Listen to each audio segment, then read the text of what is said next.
Ever wondered what the difference between codomain and range is? Well, you're in for a treat. Today we're diving deep into these two intertwined concepts to break them down into simple, understandable terms. Scene script: picture this. You're at a vending machine. The codomain is like all the snacks displayed behind the glass, all possible options you could potentially get. But you only have enough change for a chocolate bar. The chocolate bar, the actual snack you get, represents the range. In the world of math, the codomain of a function is the set of all possible output values that the function can take, while the range is the set of actual outputs.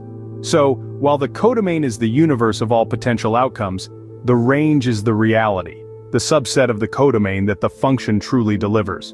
Let's look at some examples. Consider a function f(x) equals x squared.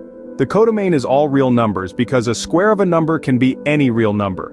But the range is only non-negative real numbers because a square of a number can never be negative.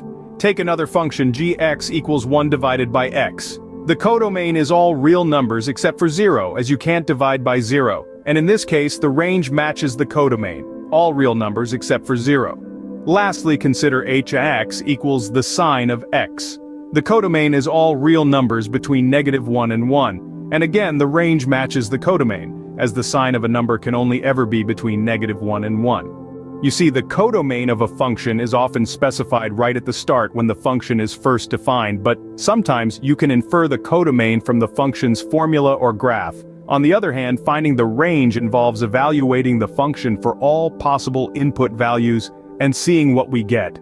Though, often it's easier to find the range by analyzing the function's formula or graph.